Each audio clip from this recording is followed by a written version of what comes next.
वैश्विक हिंदी संस्थान Houston America की ओर से आयोजित मानस मर्मज्ञ डॉक्टर ओम प्रकाश गुप्त जी की के निर्देशन में संचालित और आदरणीय शिव प्रकाश अग्रवाल जी की ओर से नियंत्रित इस काव्य छंद रचना कार्यक्रम में आप सभी सुधी जनों का हार्दिक स्वागत है।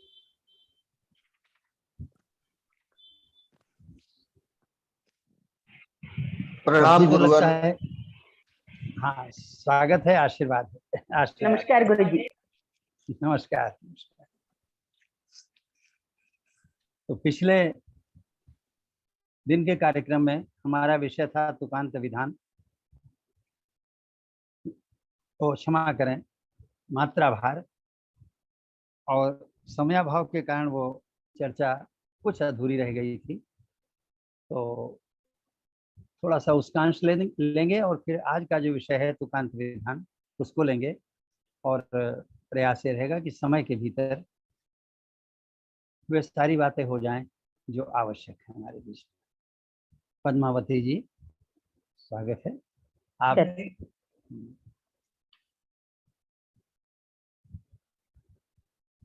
पिछले दिन मैंने बताया था कि मात्रा भार के लिए हमको अपनी वर्णमाला में देखना होगा कि जो स्वर हैं वो ह्रस्व और दीर्घ हैं। ह्रस्व का मात्रा भार एक होता है, उसे लघु कहते हैं, और जो दीर्घ है उनका मात्रा भार दो होता है, उनको हम गुरु कहते हैं। जब ह्रस्व की मात्रा किसी व्यंजन में लग जाती है तो वो भी लघु ही हो जाता है। जब दीर्घ की मात्रा किसी व्यंजन में लग जाती है तो वो गुरु हो जाता है। समस्या आती है संयुक्ताक्षर की। संयुक्ताक्षर स्वयं में जो है वो लघु है, और उसमें भी जब लघु मात्रा लगेगी तो लघु हो जाएगा, जब गुरु लगेगी तो गुरु हो जाएगा। यहाँ तक तो बहुत सामान्य है। विशेष बात ये आई थी कि अगर किसी संयुक्ताक्षर के पूर्व में लघु है तो संयुक्ताक्षर के आग्रह से वह भी गुरु हो जाता है। जैसे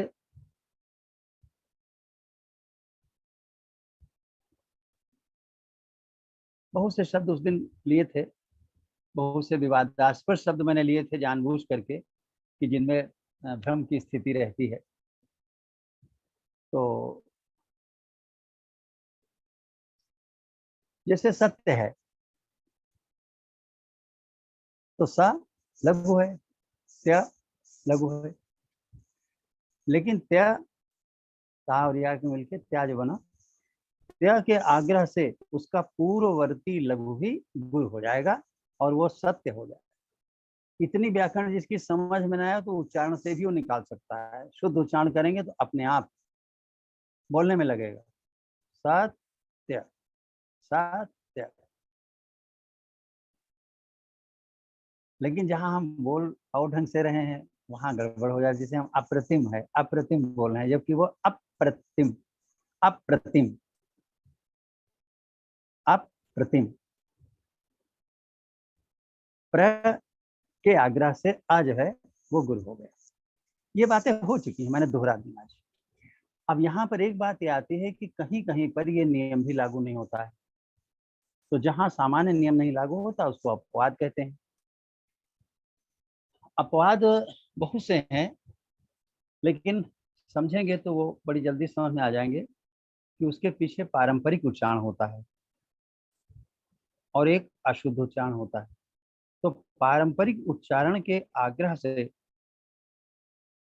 हमको अपवाद को स्वीकार करना पड़ता है, लेकिन पारंपरिक उच्चारण का बहाना बना करके अशुद्ध उच्चारण को भी मान्यता देने का प्रयास नहीं करना चाहिए। अशुद्ध और पारंपरिक दोनों में अंतर है।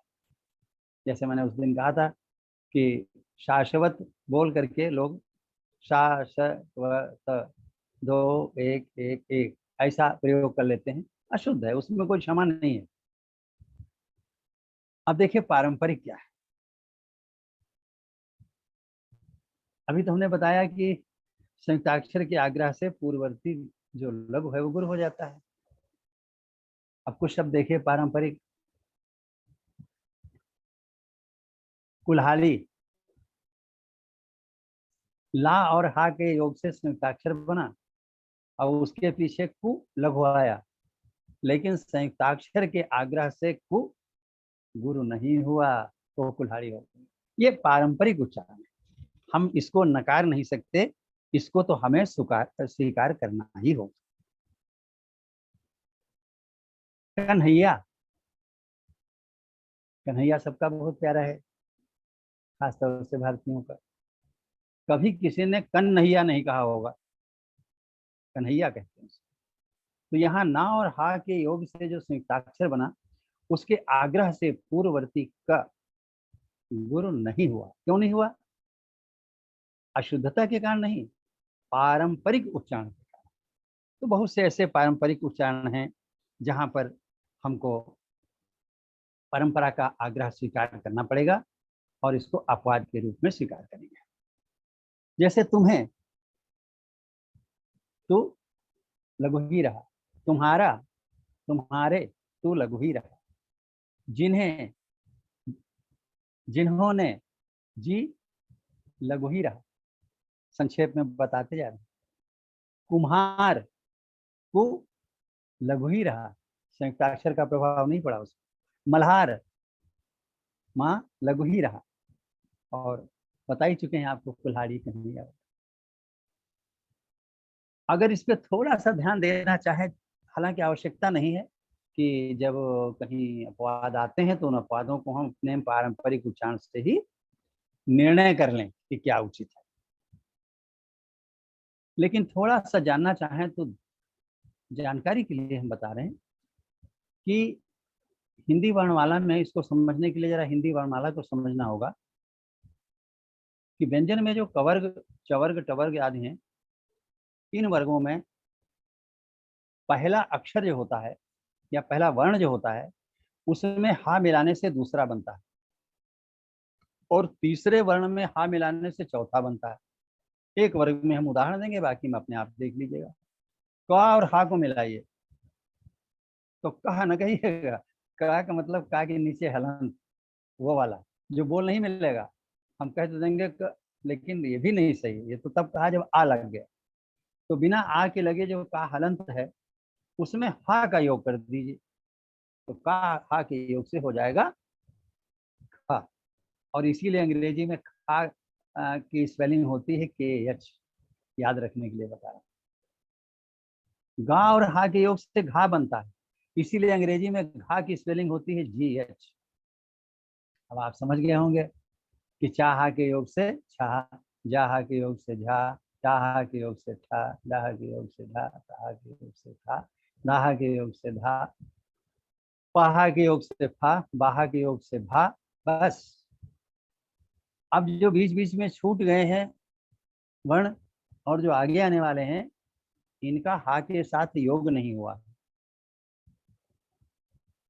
जिनका योग हुआ है वो वर्ग में है, कवर्ग, चवर्ग वगैरह में, और जिनका योग नहीं हुआ है वो या तो वर्ग के पांचवें अक्षर हैं और या फिर याराला वाले हैं, इनका योग नहीं हुआ है। तो जब इनका हा के साथ योग करके संयुक्ताक्षर बनता है तो वह संयुक्ताक्षर कभी कभी, बस ये ध्यान दीजिएगा, कभी कभी, नियम नहीं है, कभी कभी, और खास तौर से जहां अपवाद है वहां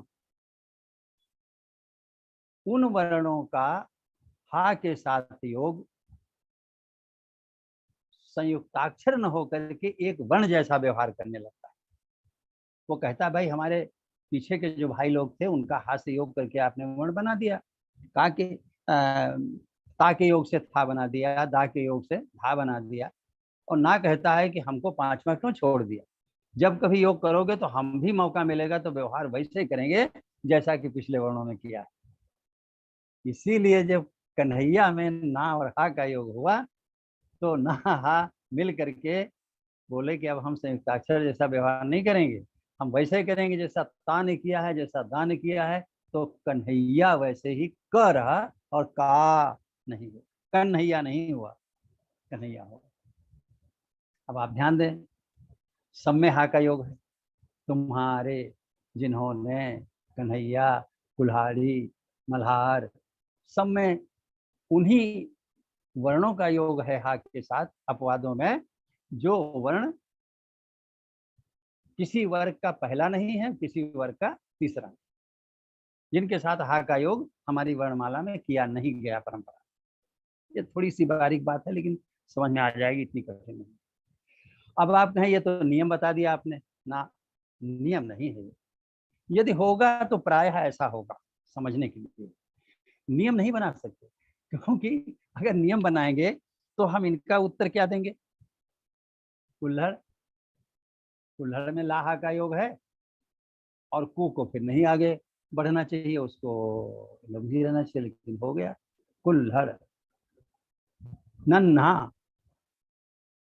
नन्हा में भी ना हा का योग है, पांचवा अक्षर है ना वर्ग का, लेकिन वो तो जो हमने वो बताया वो नियम नहीं है, वो जो अपवाद है उनका कारण है, जो अपवाद हैं उनका कारण है। ऐसा नहीं कि वो नियम है, जहां ऐसा होगा वहां वैसा ही होगा। बात इतने पे समाप्त करते हैं, क्योंकि हमें आगे बहुत सी बातें करनी है। इसी के साथ हम आपको बता दें कि जब हम दूसरी भाषाओं के शब्दों का प्रयोग करते हैं, ये वो बातें हम छेड़ते चल रहे हैं जो विवाद का विषय रहती है। पुस्तकों में कुछ चीजें मिल जाती हैं, लेकिन ये विवादास्पद बातें फिर भी उलझी रह जाती हैं। कि अंग्रेजी में हम शब्दों का प्रयोग हिंदी में तो कर ही लेते हैं, मजबूरी हो गई है कि मोबाइल की जगह कोई शब्द ढूंढ के लाएं तो बहुत मुश्किल है। कोई कहे कि भैया जरा चलभाष दे देना हमको अपना, तो समझ नहीं पाएगा वो, या कोई और ऐसा शब्द लें, मोबाइल को मोबाइल कहेंगे, नेट को नेट ही कहेंगे, अंतर्जाल वगैरह प्रयोग में नहीं आते, बोलना पड़ता है हमको।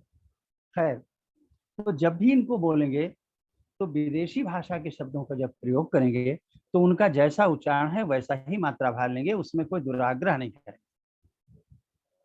नेट, ना में एक ही पाई टा लिखा जाएगा, मोटी दृष्टि से देखें तो ने दीर्घ हुआ गुरु, और ट गुरु हुआ लघु हुआ, तो दो एक मात्रा भार तीन हो गया। लेकिन नहीं, नेट जब बोला जाता है तो ने को लघु बोला जाता है, पेन में पे को लघु बोला जाता है। इसी प्रकार क्रिकेट, क्रिकेट में के को लघु बोला जाता है, मैसेज से को लघु बोला जाता है। ऐसा जहां होगा, उर्दू में भी है सेहरा, सेहरा नहीं है, सेहरा, सेहरा बांधा गया, तो से को हम लघु बोलते हैं। ये कहाँ का है, उर्दू का है, हिंदी में आया है, तो हम उर्दू के शब्द को जैसे बोला जाता है वैसे ही बोलेंगे। मोहब्बत, मोहब्बत नहीं होती, मोहब्बत होती, मोह को लघु ही बोलते हैं। ऐसे बहुत से शब्द हैं, कुछ हमारी पुस्तक में मिल जाएंगे, कुछ आपको जीवन में मिलेंगे, समझते रहिएगा। और ये भी बता दें कि आज मानस मर्मज्ञ आदरणीय डॉक्टर ओम प्रकाश गुप्त जी के निर्देशन में कार्यक्रम हो रहा है। मानस के मर्मज्ञ हैं, उनके आगे बोलने में बड़ा संकोच रहता है। उनको बहुत ज्ञान है, जीवन भर उन्होंने मानस का अध्ययन किया है और लोगों को अपना अध्ययन साझा किया है, बांटा है प्रसाद। तो जो अवधी भाषा है, रामायण की जो मुख्य भाषा है, उस अवधि में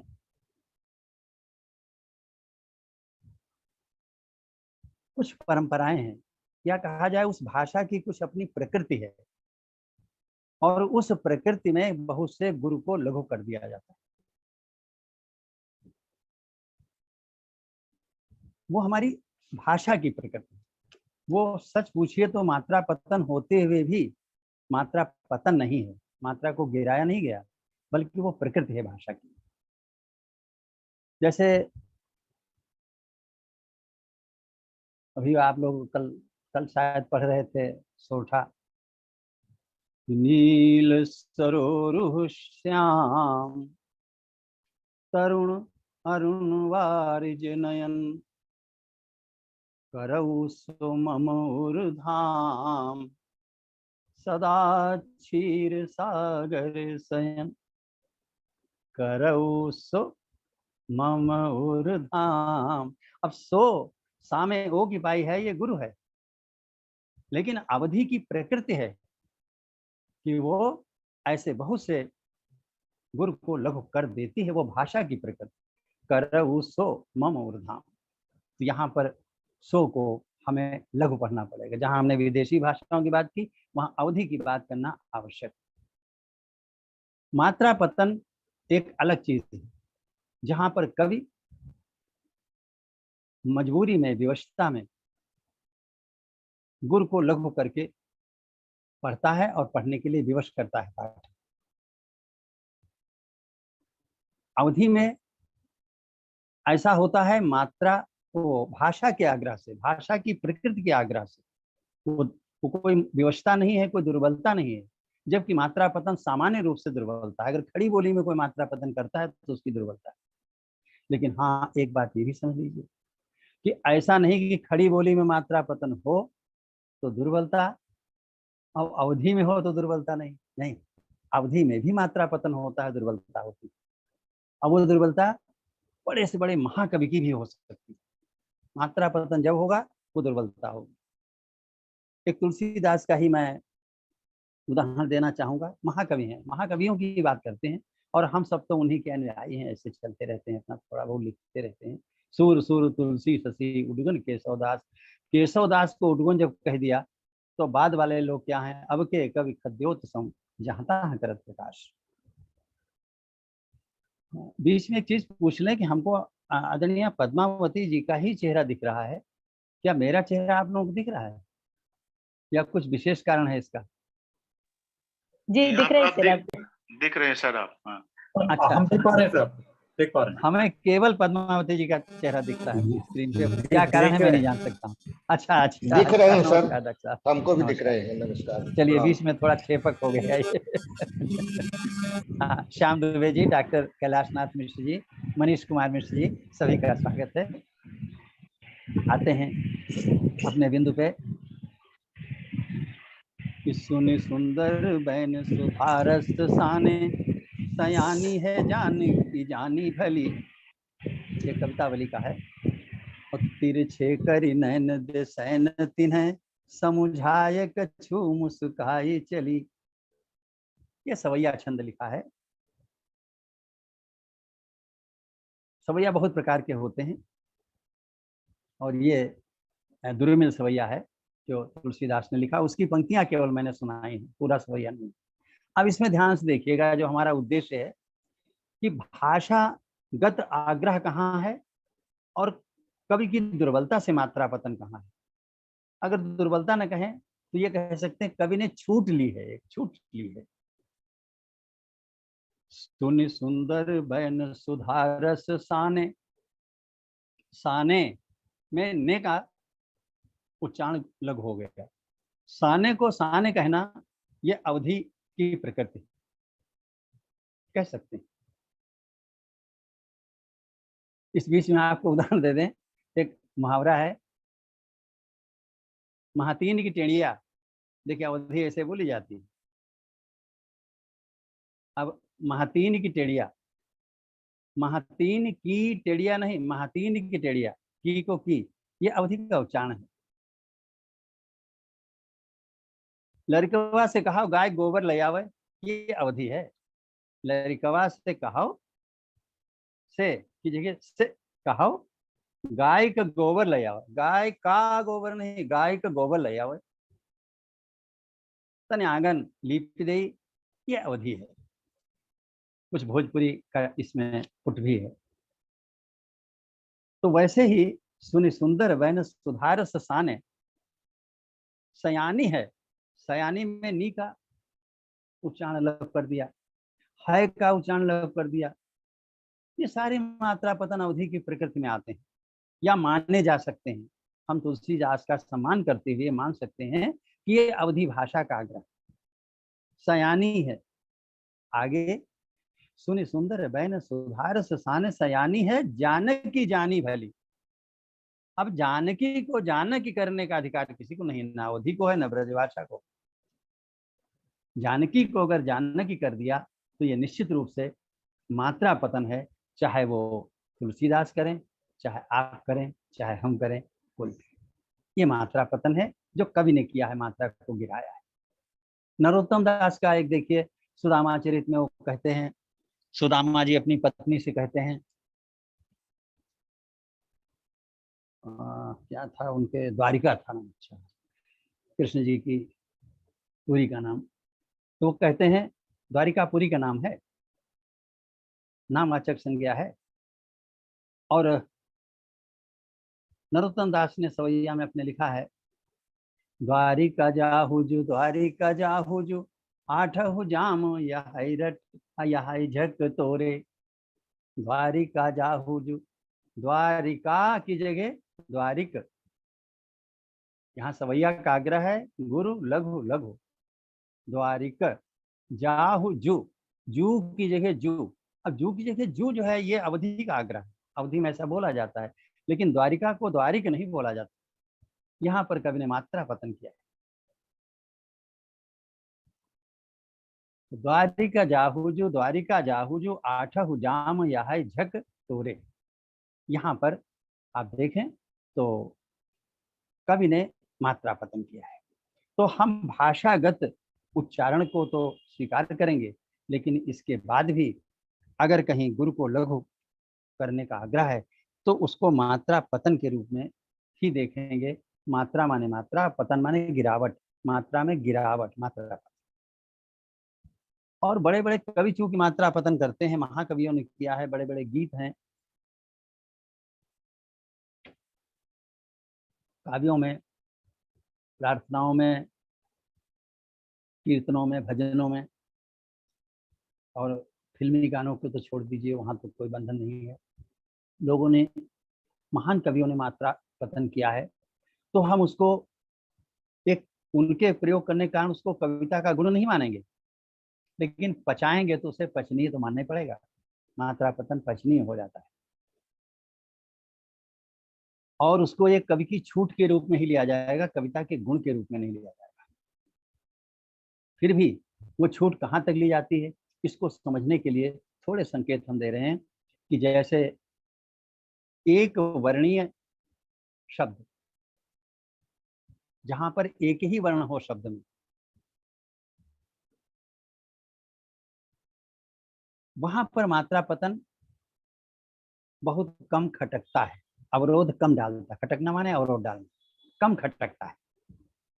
जब दो वर्णों में होता है तो उसकी अपेक्षा कुछ कुछ अधिक खटकने लगता है। तीन वर्णों के शब्द में, त्रिवर्णीय शब्द में जब ये होता है तो और अधिक खटकता है, और त्रिवर्णीय शब्द में अंतिम वर्ण में हो तो कम, बीच के वर्ण में अगर मात्रा पतन हो तो बहुत ही अधिक खटकता है, वर्जनीय होता है, नहीं करना चाहिए। एक उदाहरण रस खान का देखिए, मानुष हो तो वही रस खान, हो तो एक वर्णी है, कहने में कुछ भी नहीं लगा, मानुष हो तो वही रस खान, और वो अवधि की प्रकृति बन गई। बसों मिली गोकुल गाँव के ग्वारन, के का मात्रा पता, जो पशु हो तो कहा बसु मेरो। अब मेरो का मेरो जो किया वो द्विवर्णीय है, लेकिन द्विवर्णीय में मात्रा पतन होने से ज्यादा प्रभाव नहीं पड़ा, उसकी अपेक्षा कुछ ज्यादा है। मेरो चरो नित्य नंद की धेनु मझारन, चरो नित्य नंद की जगह की हो गया। तो ज्यादातर एक वर्णी जो है बोलने में खटकते कम है, मात्रा पतन करके हम बोल लेते हैं। लेकिन तीन वर्णों के शब्दों में जब मात्रा पतन होता है तो कुछ अधिक खटकता है। जैसे सुनि सुंदर बैन सुधा रस सानी, सयानी है जानकी जानी भली, सयानी जानकी जानी भली, तीन तीन और दो वर्ण के शब्द आए हैं, तो उनमें ये मात्रा पतन अपेक्षाकृत कुछ अधिक अवरोध डालता है, और इससे अधिक मात्रा पतन तो फिर कवि की मनमानी होगी, नहीं करना चाहिए। मैं अंत में ये कहूंगा कि मात्रा पतन अगर मूलतः देखा जाए तो कविता में नहीं होना चाहिए, चाहे वर्णिक छंद हो चाहे मात्रिक छंद हो, कहीं भी मान्य नहीं है। और हम कवियों को अधिकतम प्रयास करना चाहिए कि मात्रा पतन न हो। मात्रा पतन एक छूट है, किंतु अनुकरणीय गुण कोई कविता का नहीं है। इस रूप में ही हम इसको पचा सकते हैं। बस इतना ही मुझको मात्रा पतन के विषय में कहना है। और अब आती है कलन की बात। कलन हम करते हैं तो ये देखते हैं कि हमारा जो छंद है, कलन माने मात्राओं की गणना, एक पंक्ति में गणना जो की जाती है वो कलन होती है। पिछले दिन मैंने किया था बिनु पग चले सुनई बिनु पान। आज हम एक छोटा सा संदेह है, छोटा सा संदेह है जी जी, छोटा सा संदेह है, डाउट संदेह है। अच्छा बोल। हाँ, मात्रा में पतन यहीं पर हुआ है बोलकर आप कैसे कह सकते हैं? यानी आपको एक सवय में इतनी मात्राएं होनी चाहिए, ये जानने के बाद मालूम होगा या कैसे पता चले? जब हम अभी यही बताएंगे आपको कि जब लय में पंक्ति को पढ़ेंगे तो पंक्ति को लय में लाने के लिए किसी गुरु को लघु करना पड़ जाता है, वो मात्रा पतन होता है। शेष आपके तब स्पष्ट हो जाएगा जब हम छंदों पे अलग अलग चर्चा करें। आज इतना ही काफी है, नहीं तो उस विषय में फिर चले जाएंगे तो समय की कमी पड़ जाएगी। अब मात्रा कलन लय में पढ़िए, और लय में पढ़ने के लिए हमको गिराना पड़ेगा, उसको बिना गिराए हम पढ़ ही नहीं सकते। जहां गिराना पड़ा वही मात्रा पतन हो गया। मोटी बात लीजिए, महीन बात छोड़ दीजिए। अब आता है कलन। तो वर्णिक कलन तो बहुत आसान है। वर्णिक कलन का मतलब है एक एक वर्ण की मात्राएं गिन लीजिए, पूरा कलन हो जाएगा। एक उदाहरण दे रहे हैं, सुन लीजिए। कि शांत अगाध नदी बहती, पर शुद्र नदी चलती करती रव। शांत 2 1, अगाध 1 2 1, नदी 1 2, बहती 1 1 2। शांत अगाध नदी बहती, पर 1 1, क्षुद्र 2 1, नदी फिर 1 2, चलती 1 1 2, करती 1 1 2, रव 1 1। ये 1 1 2 को हम कलन में लघु और गुरु के रूप में लेते हैं, ला और गा के रूप में, तो हमको ज्यादा सुविधा रहती है। उसकी लय को भी हम देख लेते हैं कैसे। तो कैसे कहेंगे? शांत गाल अगाध लगाल। अब देखिए दोनों में समानता रही है। अगाध लगाल, शांत अगाध, नदी लगा, बहती ललगा। शांत अगाध नदी बहती, पर लल, क्षुद्र गाल, नदी लगा, करती ललगा, चलती ललगा, रव लल। इस प्रकार कर लीजिए, इसको लिख लीजिए। लिखने के बाद में गौर करिए, सूक्ष्मता से देखिए, तो आप देखेंगे कि एक ही वर्ण समूह की पुनरावृत्ति बराबर होती है। क्या क्या होती है वो भी मैं आपको बोल के समझा रहा हूँ, क्योंकि श्याम पट का हम प्रयोग अभी नहीं कर पा रहे हैं। अगर तकनीकी सुविधा हमको मिल गई, ज्ञान हो गया मुझको, तो मैं बोर्ड पर भी बात करूंगा आपसे। उच्चारण में देखिए, शांत गालल, गाधन गालल, दीबह ती। इस प्रकार देखते जाइए। तो शांत अगाध नदी बहती, पर क्षुद्र नदी कर तीरव। गालल गालल गालल गालल 8 बार आ गए, तो कहने में हमको यह आसानी हो गई। गालल गालल गालल गालल 4 बार, गालल गालल गालल गालल। अब आपने देखा, जब हमने लघु गुरु का प्रयोग ला गा के रूप में किया, 1 2 के रूप में नहीं किया, तो लय भी सध गई, बात भी समझ में जल्दी आ गई। इसलिए हम इस लगावली का प्रयोग करेंगे। इसका नाम है लगावली। इसका प्रयोग हम अपनी चर्चा में अधिक करेंगे, और जहां गिनतियां बतानी होंगी वहां 1 2 भी कर देंगे, जैसा जहां उचित। तो ये क्या हो गया? यह एक पंक्ति का, काव्य की पंक्ति का कलन हो गया, जिसमें एक वर्ण की एक मात्रा ली गई, 2 वर्णों को एक में नहीं जोड़ा गया। इसलिए इसको कहेंगे वर्णिक कलन। और वर्णिक कलन वही किया जाएगा जहां वर्णिक छंद होगा। यह पंक्ति वर्णिक छंद किरीट सवैया की है। अब किरीट सवैया वर्णिक है तो उसका कलन वर्णिक हो गया। दूसरा देखिए, वाचिक कलन। वाचिक कलन में हम उच्चारण के अनुरूप 2 वर्णों को एक में मिला लेते हैं। जैसे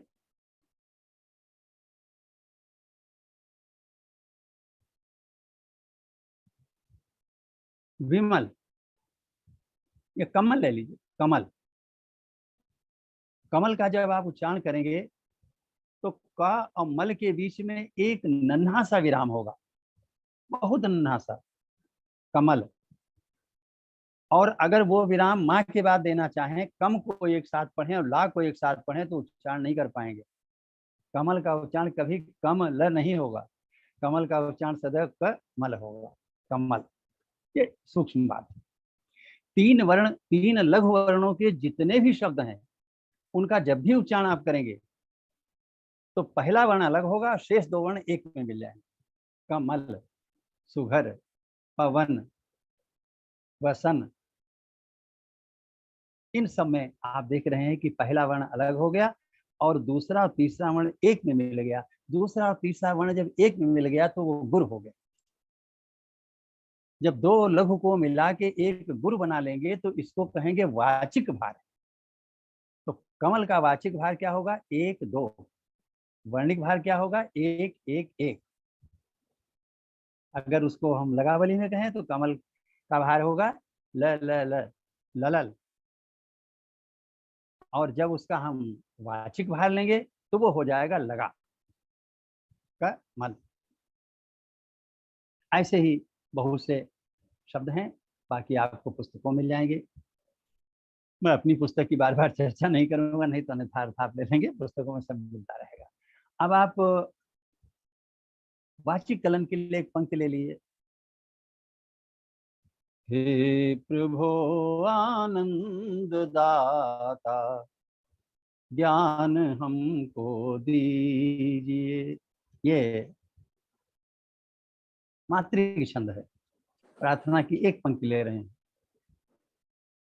और इसमें हे गा, प्रभो लगा, आनंद गा गाल, दाता गा गा, ज्ञान गाल, हमको ललगा, दीजिए गालगा। अब वो जो ललगा है, हे प्रभु आनंद दाता ज्ञान हमको, हमको तो हा वहां मिलके वाचिक भार में एक हो जाएंगे, यानी एक एक मिलके दो हो जाएंगे, तो हमको का उच्चारण गागा हो जाए। ये उसमें वर्णिक कलन में और वाचिक कलन में अंतर। अब हम वाचिक कलन, वाचिक माने बोलना, वाचन माने बोलना, तो वाचिक कलन माने बोलने में जैसा मात्रा भार आता है वैसा हम प्रयोग कर रहे हैं। तो हे प्रभु आनंददाता ज्ञान हमको दीजिए, मैं हमको का मात्रा भार ये ल ल गा न होकर के गागा हो जाए। और तब पूरी पंक्ति के मात्राओं पे ध्यान दीजिए, तो वो हम उच्चारण के द्वारा ही आपको पहुंचा रहे हैं। देखिएगा, हे प्रभु आनंद दाता ज्ञान हमको दीजिए। हे प्रभु आ गाल गागा, नंद दाता गाल गागा, ज्ञान हमको गाल गागा, दीजिए गाल गा। एक साथ बोलिए, गाल गागा गाल गागा गाल गागा गाल गा के देखिए। हे प्रभु आनंद दाता ज्ञान हमको दीजिए, गाल गागा गाल गागा गाल गागा गाल गा। अब ये कलन हो गया इस पंक्ति का। इसी प्रकार हम किसी भी काव्य पंक्ति का वाचिक कलन कर सकते हैं जो उच्चारण के अनुरूप होता है। उसमें अलग अलग वर्णों के मात्रा भार को न लेकर के उच्चारण के अनुरूप दो वर्णों के मात्रा भार को एक में मिला के लिया जाता है। वर्णिक कलन के बहुत से उदाहरण आप ले सकते हैं, कहीं कोई बुद्धि नहीं लगानी पड़ती, जो वर्ण है उसका भार ही रख दीजिए, वर्णिक कलन हो जाएगा। लेकिन वाचिक कलन में हमको उच्चारण पे विशेष ध्यान देना पड़ता है और समझना पड़ता है कि किस शब्द का वाचिक भार क्या होगा। वाचिक भार सबके भिन्न भिन्न होते हैं। जैसे पनघट है, पनघट। अब कोई कहे नहीं प नघट, ऐसा उच्चारण कभी हो ही नहीं सकता, पनघट नहीं हो सकता, पनघट होगा। यानी पन एक में मिल जाएगा, घट एक में मिल जाएगा, तो वाचिक भार क्या होगा? दो दो, यानी गा गा। ऐसे ही विचलित, अभिरुचि, इन सब के भार क्या होंगे? दो दो होंगे। कोई इनको तोड़ के कहे हम एक 3 ले लें या 3 1 ले लें, ऐसा संभव नहीं है। क्यों नहीं संभव है? उच्चारण उसके अनुरूप नहीं है। उच्चारण जिसके अनुरूप है वही वाचिक भार लिया जाए। कहीं कहीं पर बड़ी जटिलताएं होती हैं, जैसे सुपरिचित। अब कोई कहे सुपरिचित या सुपरिचित, ये विग्रह नहीं हो सकता। सुपरिचित में सु अलग है और परिचित अलग है। उच्चारण में बारीकी है, सूक्ष्मता है। सुपरिचित के उच्चारण को देखिए तो सुपरिचित 1 2 2 होगा। इसी प्रकार अविकसित, अविकसित ऐसा उच्चारण हम करते हैं, 1 2 2 होगा, यानी लगा गागा हो। लेकिन इसके विपरीत देखें, ऐसे ही 5 लघु, अनुगमन, अवनमन। तो अनु एक में है, गमन अलग। यहाँ पर अनु का भार 2 और गमन का 1 2 हो जाएगा, क्योंकि 3 लघु में सदैव बताया है 1 2 होता है। तो 2 1 2 हो गया या गालगा हो गया। अब सुपरिचित में भी 5 लघु हैं और अनुगमन में भी 5 लघु हैं, लेकिन उच्चारण के आग्रह से सुपरिचित का उच्चारण है सुपरिचित 1 2 2 ल गा गा, जबकि अनुगमन का उच्चारण आग्रह है अनुगमन, अनु गा और गमन लगा, तो अनुगमन हो गया गालगा। एक उदाहरण देके हमने इतना बता दिया और यहीं पर अब इस बात को समाप्त करते हैं। आते हैं तुकांत विधान पे। तुकांत विधान का महत्व संस्कृत के काव्य में ना के बराबर है। यूं मान के चले बिल्कुल नहीं। संस्कृत के छंदों में तुकांत को कोई महत्व ही नहीं दिया गया है, लेकिन हिंदी में तुकांत का बहुत बड़ा महत्व है। कुछ लोगों ने बिना तुकांत के छंद लिखने का प्रयास किया, वो भी वंदनीय है, लेकिन वो ना के बराबर है। जैसे वो हैं हरिऔध जी, पूरा नाम नहीं याद आ रहा है, तो हरिऔध जी ने अयोध्या सिंह उपाध्याय, अयोध्या सिंह उपाध्याय हरिऔध जी ने अतुकांत छंद में एक खंड का भी लिखा, लेकिन बहुत ज्यादा वो कोई अपनी पहचान नहीं बना पाया, जिसकी नकल और लोग करते, जिसका अनुकरण करते, उसका आगे कोई अनुकरण नहीं। तो हिंदी छंदों में तुकांत का बहुत बड़ा महत्व। तुकांत क्या है कि काव्य पंक्तियों के अंत में जो समानता होती है उसको हम तुकांत कहते हैं। इसको समझने के लिए एक उदाहरण ले रहे हैं। उदाहरण को ध्यान से सुनिएगा, क्योंकि बात उदाहरण से ज्यादा समझ में आती है और सूत्रों से कम आती है। सूत्र तो बाद में याद रखने के लिए होते हैं, समझने के लिए उदाहरण ही बढ़िया होता है। मैं एक उदाहरण ले रहा हूं।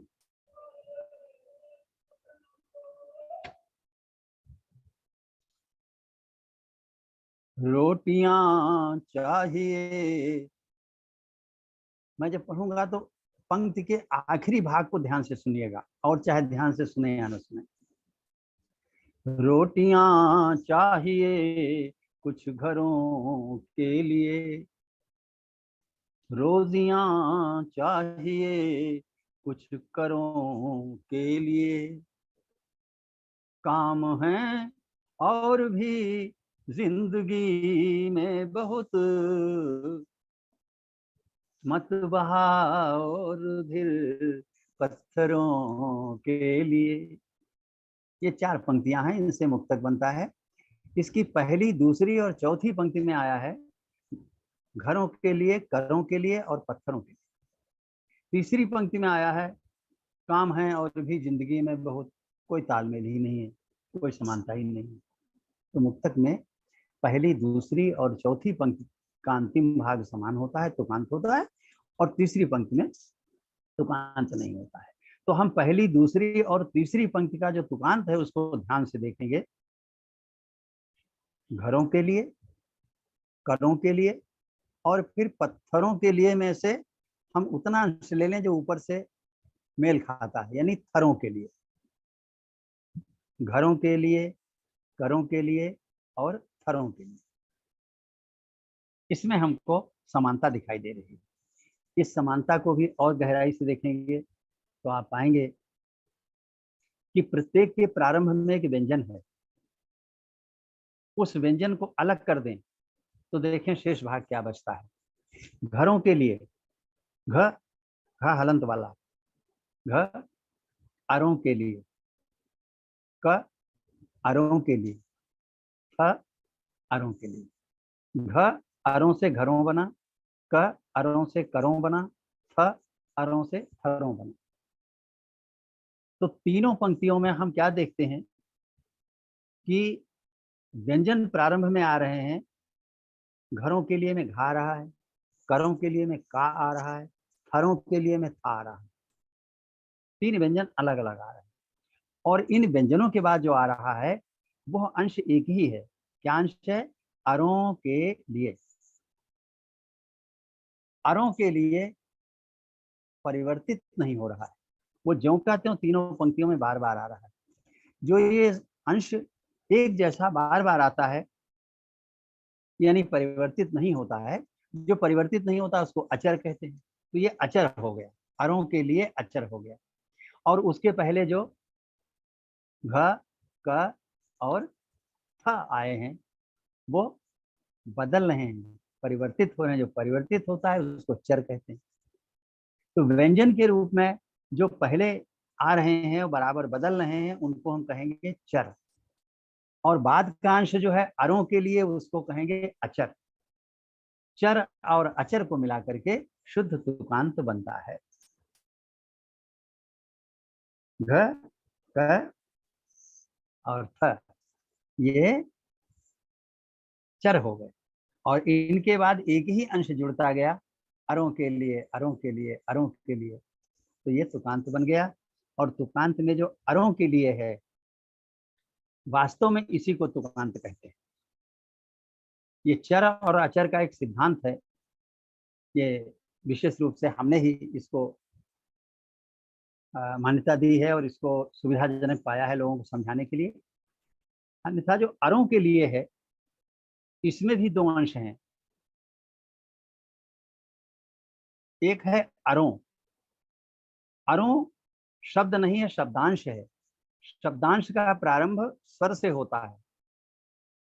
घरों से निकला शब्दांश अरों, करों से निकला अरों, थरों से निकला अरों। ये जो अरों शब्द से निकाल लिया हमने, यह शब्दांश है, शब्द का अंश है। इस शब्दांश को हम समांत कहते हैं। और के लिए पूरे पूरे शब्द हैं, के एक शब्द है, लिए एक शब्द है। तो समांत के बाद जो पूरे पूरे शब्द आते हैं उन शब्दों को हम पदांत कहते हैं। तो समांत क्या हो गया? अरों। अब पदांत क्या हो गया? के लिए। और समांत और पदांत को मिला के क्या हो गया? पूरा तुकांत हो गया अरों के लिए। इस प्रकार जहां पर तुकांत का नियम पालन होगा वो शुद्ध तुकांत होगा और उस तुकांत को हम श्रेष्ठ तुकांत या अनुकरणीय तुकांत कहेंगे। जैसे एक और उदाहरण दें, चलिए थोड़ा रुक के देंगे। तो ये हो गया अनुकरणीय तुकांत। लेकिन तुकांत में गड़बड़ियां भी होती हैं, उनको भी ध्यान में रखते हुए हमने तुकांत के 4 प्रकार दिए हैं। पहला प्रकार है जिसको कहते हैं वर्जनीय तुकांत। जैसे कुछ लोग बिना स्वर के ही अंत में समानता को मान लेते हैं, जैसे प्रतिरोध, अवरोध, अनुरोध। इनमें सब में रोध है, लेकिन रोध होने के बाद भी ये तुकांत नहीं है, क्योंकि इसका प्रारंभ स्वर से नहीं हुआ है। जैसे आपने अभी देखा था अरों के लिए, तो आ स्वर है, स्वर से उसका प्रारंभ हुआ था, लेकिन यहाँ स्वर नहीं है। तो ये प्रतिरोध, अवरोध, गतिरोध, ये तुकांत वर्जनीय अमान्य। कुछ लोग आकार को भी तुकांत देते हैं, जब ढूंढ नहीं मिलता है दोहा वगैरह में तो आखिर में ऐसा मिला देते हैं। जैसे अधीर पर हमने मिला दिया दधीच, लीक पर मिला दिया नीच। तो लीक और नीच में का और चा का कोई तुक नहीं, फिर भी वो आग्रह करते हैं कि का में अ है, अकार है, और चा में अकार है, अकार की समानता हो गई तो ये समांत हो गया। यह समांत नितांत वर्जनीय है, बिल्कुल मान्य नहीं, दुराग्रह। कभी कभी अनुनासिक के साथ थोड़ा सा अनुचित व्यवहार हो जाता है, उसको ध्यान में नहीं रखते। जैसे गांव के साथ हमने मिलाया कांव, तो गांव और कांव मिला करके आम हो गया समान। आम में आ के ऊपर चंद्र बिंदु है यानी अनुनासिक है। गांव पे आव, ठाव, और उसी में हमने मिला दिया चाव या नाव, इनमें अनुनासिक है नहीं। तो जिनमें अनुनासिक नहीं है उनको भी उसी के साथ में रख दिया। यह तुकांत नितांत वर्जनीय है, इसको कोई भी स्वीकृति नहीं। एक चीज में बताएं, जो अक्सर उच्चारण में लोग गलती कर जाते हैं। अब मैं चूंकि काव्य शास्त्र की बात कर रहा हूं तो गलती ही करूंगा। जैसे चाखा पर तुलसीदास ने कहीं प्रयोग किया है भाखा का, तो बिल्कुल सही है, अवधि में चाखा भाखा, लेकिन भाखा को शुद्ध करके लोग पढ़ देते हैं भाषा, तो वो फिर तुकांत नहीं रह जाए। यही नहीं, सा, शा और शा, 3 शाह हैं हिंदी में, ये अलग अलग हैं। इनको एक जैसा मान के अगर किसी ने तुकांत मिला दिया तो वो भी अशुद्ध होगा, अमान्य होगा। कहीं कहीं ऐसे ही ऋ के साथ में भ्रम हो जाता है लोगों को कि चित्र मित्र का तुकांत मिला रहे हैं और उसी में पितृ का तुकांत मिला दिया, तो पितृ के ता में ऋ है और चित्र मित्र में ता में रकार है, तो दोनों असमान हो गए, ये भी तुकांत नहीं मिलाया जाएगा। इस प्रकार के जो भी तुकांत हैं वो वर्जनीय कोट में आते हैं। कुछ तुकांत ऐसे हैं जो मान्य हिंदी में श्रेष्ठ नहीं है, लेकिन फिर भी हम उनको पचा लेते हैं, उनको हम पचनीय तुकांत कहते हैं। जैसे केवल स्वर का तुकांत आ, जैसे देखा, चाहा, पाया, तो देखा में खा, चाहा में हा, पाया में या, लेकिन इन तीनों में आ है, बड़ा आ अंत में आ रहा है, तो उस केवल स्वर को हम तुकांत मान लेते हैं। यह भी उच्च कोटि का श्रेष्ठ तुकांत नहीं है, अनुकरणीय नहीं है, लेकिन ये पश्चिमी है। यहाँ पर ये भी बता दें, उर्दू में इसको पूरी मान्यता है। उर्दू में केवल स्वर के तुकांत को पूरे सम्मान के साथ देखा जाता है, लेकिन हिंदी में ये श्रेष्ठ तुकांत नहीं माना जाता, केवल पचनी है, हम बचा लेते हैं। ऐसे ही कभी कभी जो हमने आपको समझाया था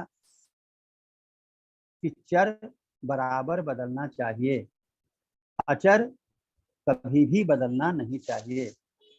जैसे घरों के लिए, करों के लिए, घरों के लिए, तो घा का खा बराबर बदल रहे हैं, ये चर हैं, और अरों के लिए कभी नहीं बदल रहा है। अब इसमें कभी कभी लोग वही व्यंजन दोबारा प्रयोग कर देते हैं। जैसे किसी ने कहा कार चाहिए, फिर कहा हार चाहिए, और दोबारा फिर कह दिया कार चाहिए, तो अब कार 2 बार अगर आ गया तो ये अनुचित है। लेकिन लोग कह देते हैं कि भाई अर्थ बदल गया इसलिए इसको मानना पड़ेगा।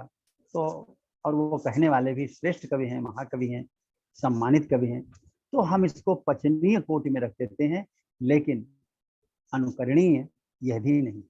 इसका मतलब ये समझ लीजिए, जैसे किसी ने कहा व्यवहार चाहिए, प्रतिकार चाहिए, उपचार चाहिए,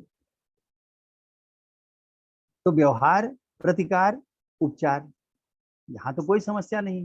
व्यवहार, प्रतिकार और उपचार, हार चार, सही है, हार और कार, लेकिन उपचार में 4 है। लेकिन अगर इसी में अधिकार का हम फिर प्रयोग कर दें तो प्रतिकार में कार था, अधिकार में भी कार आ गया।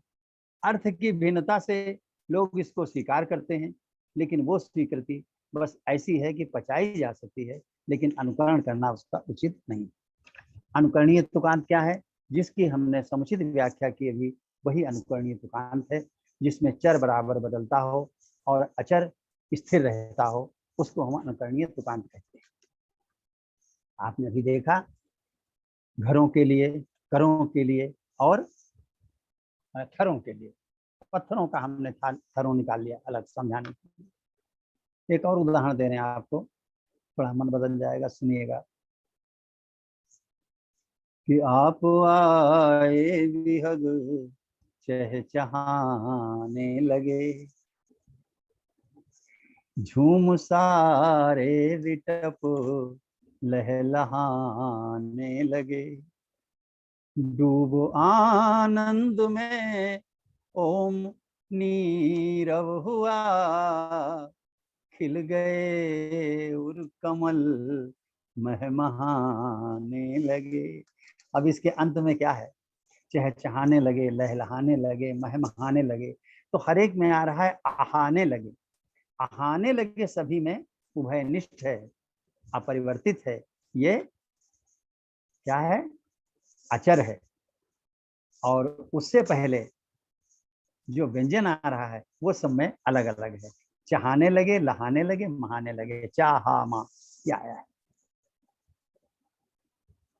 तो इस तरीके के जो शुद्ध तुकांत हैं, जिनमें चर बराबर बदलता रहता है, उसकी पुनरावृत्ति नहीं होती और अचर स्थिर रहता है, ऐसे तुकांतों को हम अनुकरणीय तुकांत मानेंगे। और वास्तव में यही तुकांत हैं। एक अच्छे रचनाकार को अपनी दुर्बलता को स्वीकृति देने के लिए ये पचनीय तुकांतों का सहारा नहीं लेना चाहिए, शुद्ध तुकांतों का ही प्रयोग करना चाहिए।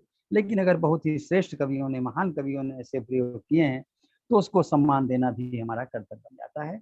चौथी कोटि तुकांत की है ललित तुकांत, जिसमें अतिरिक्त लालित्य पैदा किया जाता है। अभी जो उदाहरण हमने दिया है, चाहे चहाने लगे, लहलहाने लगे, महमहाने लगे, तो इसमें आहाने लगे पर्याप्त था। हम चाहते तो तुकांत मिलाने में कहीं नहाने लगे कर देते, बहाने लगे, लेकिन तीनों में हमने क्या किया?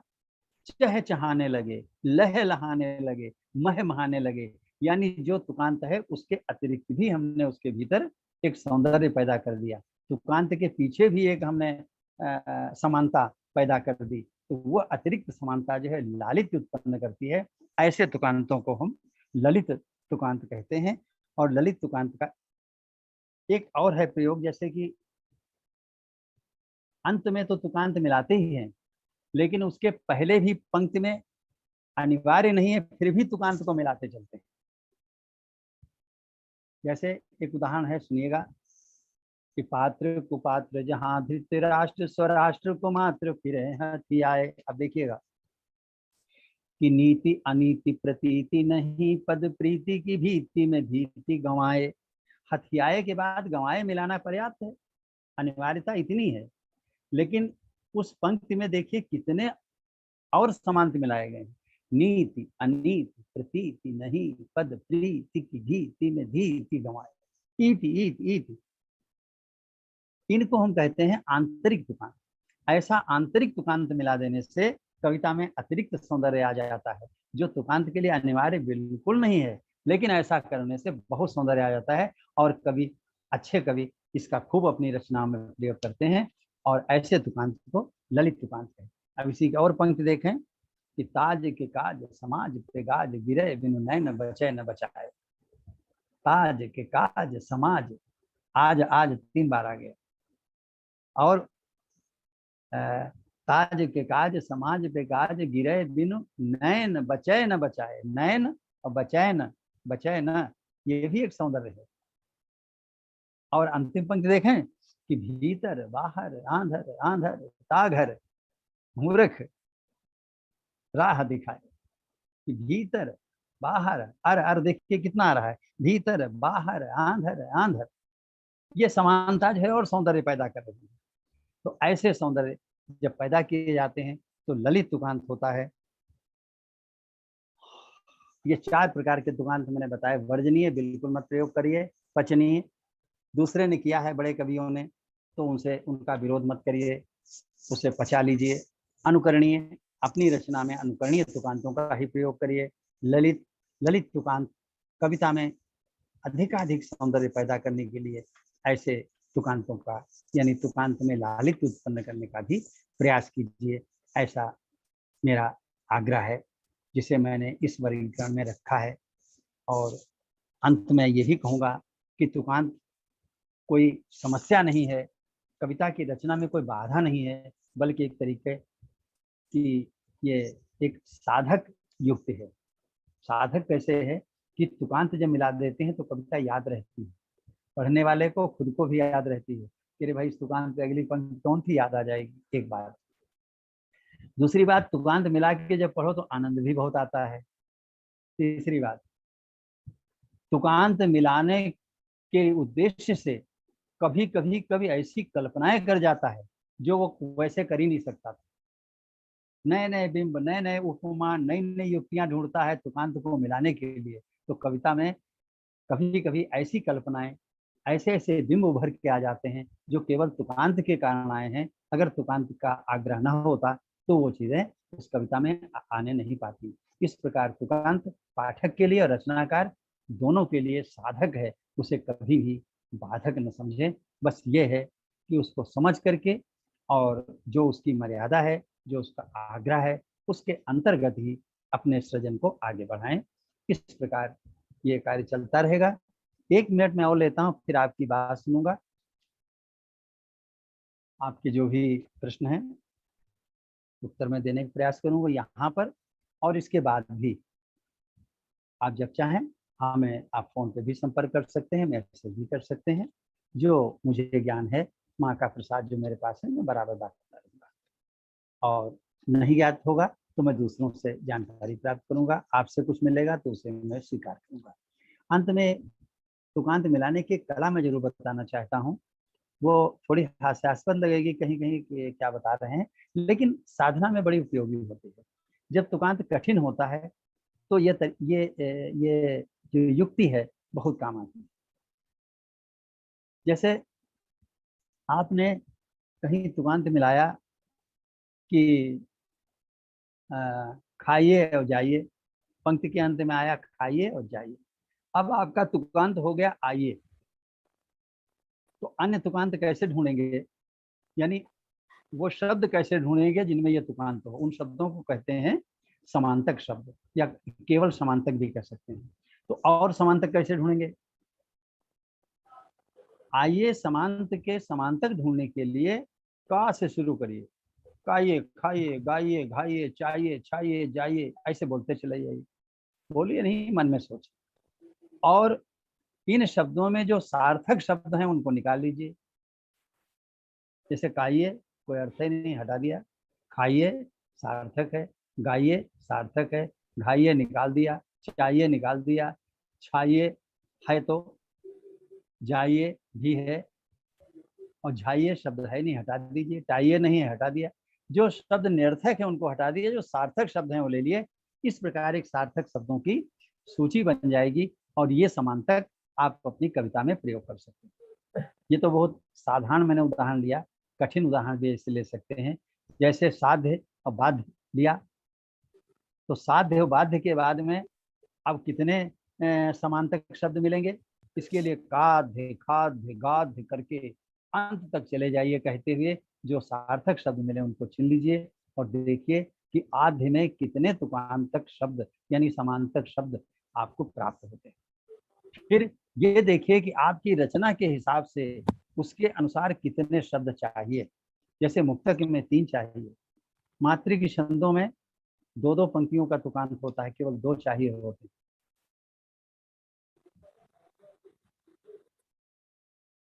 26 या 26 से अधिक नहीं, क्षमा करें, 22 या 22 से अधिक वर्णों वाले छंदों में प्रायः चारों चरण जो हैं वो तुकांत होते हैं, तो वहां पर 4 समांत चाहिए होते हैं। गीतिका लिखने में कम से कम 5 युग्म होते हैं, जिसमें पहले में 2, अन्य में 1-1, कुल मिला के 6 तुकांत होते हैं। गजल में 6 तुकांत होते हैं। गीत में कितने होंगे ये गीत की संरचना पर निर्भर करेगा। तो आप पहले ये देख लीजिए कि हमारी रचना में कितने तुकांत चाहिए, उतने तुकांत क्या हमको मिल रहे हैं। अगर मिल रहे हैं तो ठीक, नहीं तो उस तुकांत का मोह त्याग दीजिए। लाएंगे कहाँ से? फिर उल्टा सीधा प्रयोग करेंगे।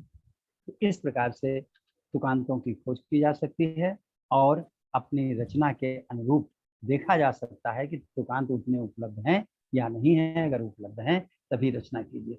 साधारण तुकांत आइए जाइए तो बहुत होते हैं, जैसे एक उदाहरण दिया, इस पे देखिएगा कितने, जैसे सिद्ध, गिद्ध, अब इस पे ढूंढिए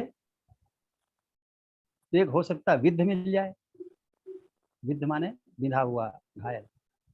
अब तीसरा ढूंढिए, दूसरा ढूंढे नहीं मिलेगा।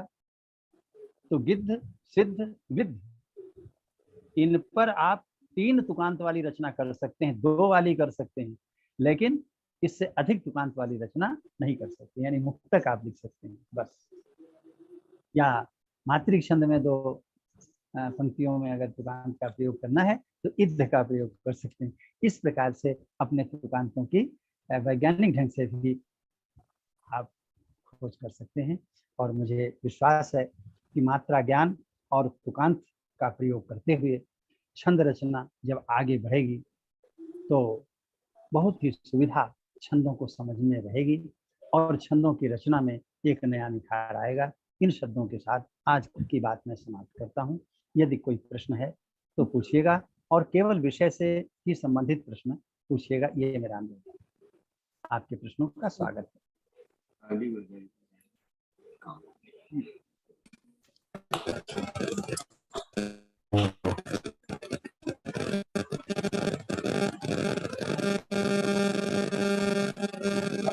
आपकी आवाज नहीं आ रही मिश्रा जी।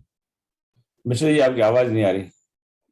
मैं तो बोल ही नहीं रहा हूँ, मैं नहीं प्रश्नों नहीं, की ये प्रतीक्षा कर रहा हूँ। नहीं, कैलाश डॉक्टर कैलाश मिश्रा जी कुछ शायद बोल रहे थे। अच्छा, हाँ हाँ हाँ, जी आवाज किसी की नहीं आई मुझको। नहीं आ रही, मेरे शो ही हो रहा है, आवाज नहीं आ रही। उसकी जगह यांत्रिक स्वर आ रहा है। हाँ, डॉक्टर कैलाश मिश्रा जी आपकी आवाज नहीं आ रही। जी, मैं बोलना नहीं चाहा, प्रणाम किया खाली मैंने, अच्छा अच्छा अच्छा, गुरुजी को प्रणाम किया मैंने। आशीर्वाद। धन्यवाद। तो आपका किसी का प्रश्न है आचार्य जी के लिए? जी नहीं, कोई प्रश्न। हाँ जी, किसका है? हाँ जी, मेरा नाम रूबी है सर। मेरा एक प्रश्न है। हाँ कहिए, प्लीज पूछिए। सर, मैं पूछना चाह रही थी कि ये रामचरितमानस में जो मात्रा भार 16 की है, वो क्या दैविक शक्ति से उन्होंने पूरे रामचरितमानस में 16 का ही भार आया, या ऑन पर्पस उन्होंने 16 का भार लिया? ये इतनी बड़ी रचना में ये कॉन्स्टेंटली 16 का भार कैसे किया उन्होंने, ये मैं समझना चाह रही थी। रूबी जी, आप इतना गहरा चिंतन कर रही हैं, इसका स्वागत मैं पहली बार करता हूँ। दूसरी बात है कि छंदबद्ध कविता की रचना किसी छंद में होती है, और उन्होंने चौपाई छंद पे यह रचना की है। चौपाई छंद का आग्रह है 16 मात्रा का, और 16 मात्रा का केवल चौपाई नहीं होता है, और भी छंद होते हैं। क्योंकि आपने रामायण मानस पढ़ी है तो मानस में चौपाई देखी है, चौपाई में 16 मात्रा देखी है, लेकिन ऐसा नहीं है 16 मात्रा का पद पादाकुलक होता है, 16 मात्रा का श्रृंगार छंद होता है, 16 मात्रा के और भी बहुत से छंद होते हैं। तो तुलसीदास ने चौपाई को उन छंदों में से चयन किया सुविधा अनुसार और जनता की रुचि के अनुसार, और उसका प्रयोग किया है। दैवी शक्ति से तो सब कुछ होता है, हम जो बोल रहे हैं वो भी दैवी शक्ति से बोल रहे हैं, आप जो पूछ रहे हैं वो भी दैवी शक्ति से बोल रही है, उसको तो कहीं नकारा नहीं जा सकता है। दैवी शक्ति को सिर्फ नमन किया जाता है। जी, हनुमान चालीसा में भी मैंने देखा सर 16 का ही मात्रा भार है, हनुमान चालीसा में भी। जी, वो भी चौपाई है। हाँ जी, वो भी छंद चौपाई है। अच्छा। तो सर चौपाई के हिसाब से शब्दों का चयन किया होगा? फिर तो करना ही पड़ेगा, जो छंद चुनेंगे उसी के अनुसार चयन होगा। और बाकी बातें मैं तब करूंगा जब चौपाई छंद की बात आपसे अलग करूंगा अगले किसी चर्चा में। क्योंकि मैंने सर देखा अभी रामचरितमानस में खोल के बैठी थी, तो इसमें तुकांत सारे बहुत सुंदर प्रयोग किए हैं। करहूं, परिहरहूं, परितोषु, दोषु, जिस तरह से आपने समझाया बिल्कुल उसी तरह से जो उपयुक्त है वो उनका चुनाव किया है, बहुत सुंदर है। आपको धन्यवाद, और महात्मा तुलसीदास को नमन। धन्यवाद सर, आपको नमन है। Thank you. स्वागत। और कोई प्रश्न? चलिए, अब किसी का प्रश्न नहीं है तो प्रणाम सर। प्रणाम सर। धन्यवाद। अप्रतिम में 2 क्या रहेगा मात्रा भार? अप्रतिम। अप्रतिम, दो जी दो एक एक एक गा हाँ ल ल ल गा जी ल जी ल ठीक है ठीक ठीक है अप्रतिम। सर। अब उसको अप्रतिम लोग जो बोलते हैं जी वह व्याकरण के अनुसार उचित नहीं है। शेष जी जी तो बहुत कुछ पचा लेते हैं हम लोग, पचनी इसीलिए एक शब्द रखा हमने कि गुंजाइश रखते हैं पचाने की। जी जी जी थैंक यू शुद्ध सर। प्रणाम। अप्रतिम है जी। शुभ चलिए, बहुत बहुत धन्यवाद आप प्रणाम। सबको। आप सबसे मेरा निवेदन है कि जो इसका व्हाट्सएप ग्रुप बना है उसको उसके बारे में सारी जानकारी वहीं पोस्ट होगी। इस आज के लेक्चर के क्लास का यूट्यूब बनेगा, कभी 2-3 दिन लग जाते हैं, तो जैसे यूट्यूब लिंक बनेगा वहीं पे पोस्ट किया जाएगा ताकि आप उसको पूरे पूरे लेक्चर क्लास को दोबारा देख सकते हैं। उस पर और कहीं भी जानकारी रखी पोस्ट की है, अभी पोस्ट की है, तो उस पर आप कृपया ध्यान दें। अगला क्लास हर महीने पहले और तीसरे रविवार को शाम को रात्रि को 9 बजे भारत के समय में। तो इस महीने 5 संडे हैं, तो अगला क्लास 3 सप्ताह बाद होगा 7 अगस्त को। तो 3 सप्ताह के लिए आप सब अध्ययन करें, तो मेरा निवेदन है आचार्य जी ने जो पढ़ाया है उसका रिवीजन करें। तब तक खाली सुनने, मैं भी एक विद्यार्थी हूँ और जीवन पर क्या सीखेगा, तब तक स्वयं प्रैक्टिस नहीं करेंगे तब तक कोई ज्ञान हासिल नहीं होगा, चाहे आचार्य जी कितना भी प्रयास कर लें। तो आचार्य जी ने अपना काम कर दिया है, उन्होंने आज कितनी अच्छी अच्छी बातें बताई हैं तुकांत के बारे में और कलम के बारे में। तो पर उनका प्रैक्टिस करना, उसको पढ़ना, उसका अध्ययन करना ये बहुत आवश्यक है। चलिए इन शब्दों के साथ आचार्य जी को प्रणाम, आप सबको प्रणाम। क्लास में नियमित आते रहें, तभी आप सभी को धन्यवाद और मेरा नमन।